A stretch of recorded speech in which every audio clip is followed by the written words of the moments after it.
আচ্ছা, খেতে তো আমরা সবাই ভালোবাসি, কিন্তু রান্না করতে কি ভালোবাসি? অথবা ধরুন আজকের যে ব্যস্ততা জীবন আমরা প্রত্যেকে অভ্যস্ত হয়ে পড়েছি, সেই ব্যস্ততায় রান্না করার সময় বা সুযোগ কতজন পাই? কতটুকুই বা পাই, তাই না? কিন্তু খেতে তো ইচ্ছেই করে। সবসময় দোকানে গিয়ে খেতেও ভালো লাগে না। বাড়িতে তাই বানিয়ে ফেললাম একটা বিশেষ রান্না। বলতে পারেন এটা কী রান্না করছি? মাংসটা ভালোভাবে ম্যারিনেট করা ছিল গরম কড়াইতে। তেলের মধ্যে মাংসটা দিয়েই দিলাম। দিয়ে ভালো করে কষিয়ে নিচ্ছি। পেঁয়াজ কুচি তো আগেই দিয়েছি। আর একটু আলু না হলে কোনো রান্নাই যেন সুখকর হয় না, তাই না? আমরা সকলে কিন্তু বাঙালিরা একটু আলুর ভক্ত। আমাদের যে কোনো রান্নাতেই আলু ছাড়া যেন ভালো লাগে না।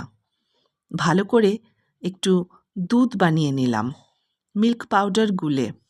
তারপর কি করলাম বলুন তো? হ্যাঁ, মাংসটা রেডি হয়ে গেছে। ওই মাংসর মধ্যে ভাতগুলো ভালো করে দিয়ে দেব।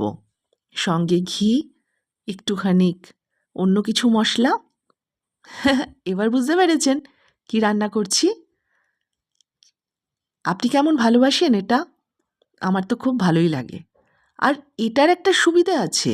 সেটা হচ্ছে এমনি রান্না করতে গেলে ধরুন ২-৩ পদ মিনিমাম রান্না করতে হবে ভাতের সঙ্গে। কিন্তু এই পদটি রান্না করলে ব্যাস একটাতেই কাজ হয়ে যায় এবং খেতেও লাগে দুর্দান্ত। ব্যাস হয়ে গেল। দম বসিয়ে কমপ্লিট। এবার টেস্ট করার পালা। খেতে কেমন লাগলো? দেখি তো একটু খেয়ে। আ আস্তে করে নিয়ে যখন মুখে দিলাম, হুম, কিরকম লাগছে? দুর্দান্ত! দারুণ হয়েছে।